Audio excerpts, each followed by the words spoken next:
மதிவதனாபுரி கோட்டை வந்து விட்டோம்.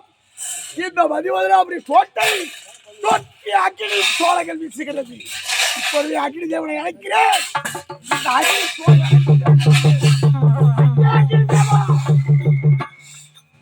என் அனுபவம் அனைத்த குரலுக்கு அழைப்பு கொடுக்கவில்லை.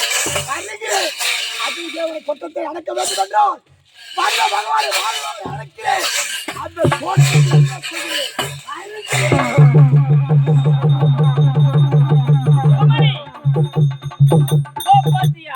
இரும்பு கோட்டை அமைத்து விட்டேன். உனக்கு இறப்பு என்பதே கிடையாது. வாயப்பிறந்த வாடா. அப்படியா அப்பா? இந்த ஆழி என்று சொல்லக்கூடிய நடுக்கடல் பகுதியில் இரும்பால் கோட்டை கட்டி அமைத்து விட்டீர்கள். உண்மைதானமா? தன்னுடைய மகனை பாதுகாப்பாக பார்க்க வேண்டும், இந்த பூ உலக விட்டு அவன் பிரியக்கூடாது என்பதற்காக நான் இருக்கிறேன். அத பாருங்கப்பா, அத பாருங்க.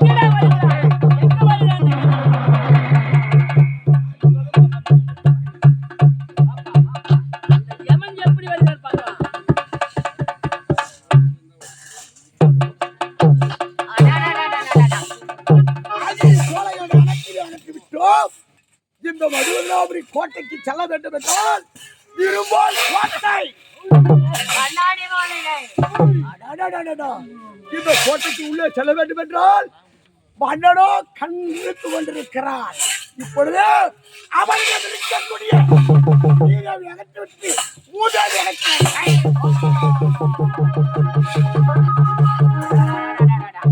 மன்னனோ உறங்கிவிட்டார். எனக்கு ஏற்ற நேரம் காலம் எப்படி வரும் என்று காத்து கொண்டிருந்தேன்.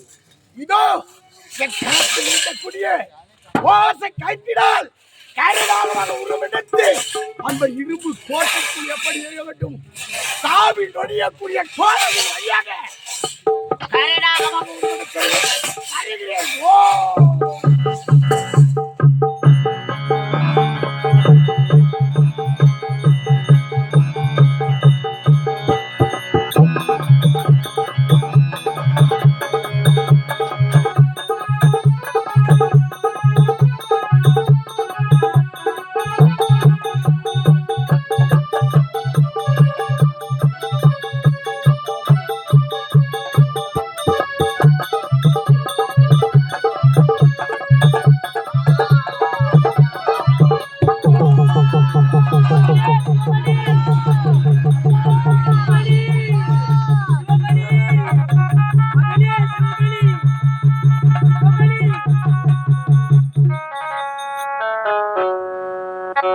சிவமணி, அந்த பாயின் யமன் எப்படியடா வந்தான் எனக்கு ஒன்று புரியவில்லையே.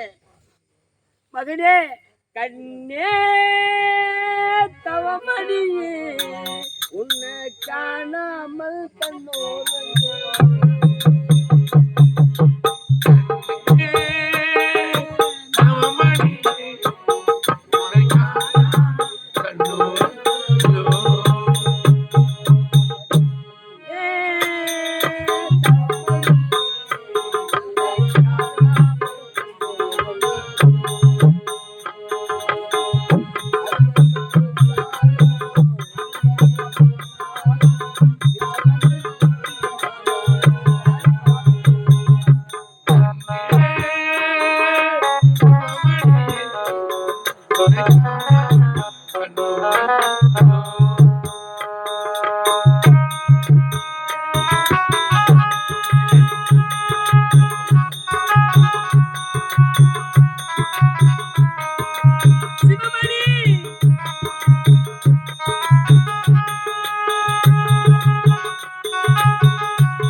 விட்டாயடா பாவி.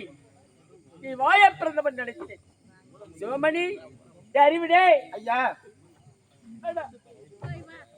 அறிவு, என்னுடைய மகன் சிவமணி இறந்து விட்டாரடா, இறந்து விட்டார். ஐயா, இப்படி அழுது கொண்டிருந்தால் இறந்து போன மகன் வரப்போவது அல்ல. உண்மைதானே? இப்போது என்ன செய்ய வேண்டும் தெரியுமா? என்ன செய்ய வேண்டும்? அடக்கலம் செய்ய வேண்டும். ராஜமரியாதை. ஆமாம் ஐயா. ஆகட்டும். அப்படி ஆகட்டும்.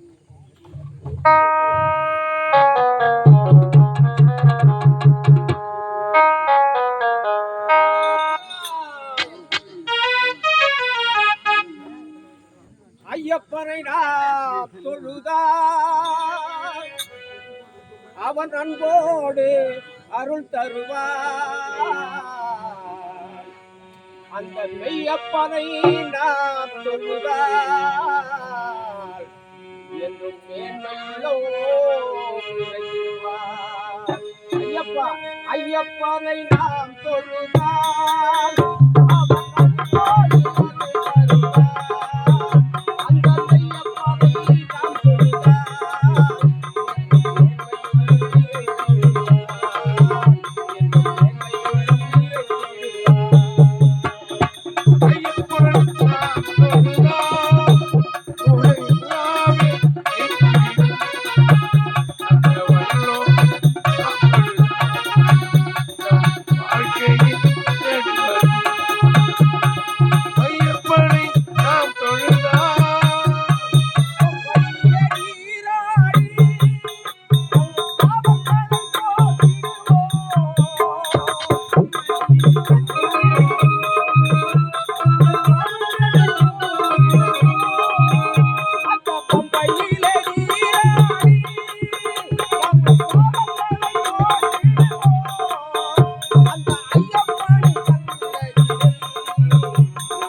ஐயப்பா, ஐயப்பனை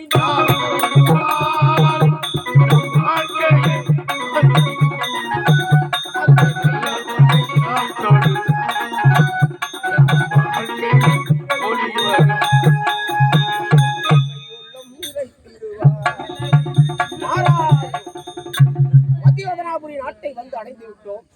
இப்பொழுது ராஜேந்திர மன்னரை சந்திக்க வேண்டும். வருகிறேன். நாராயண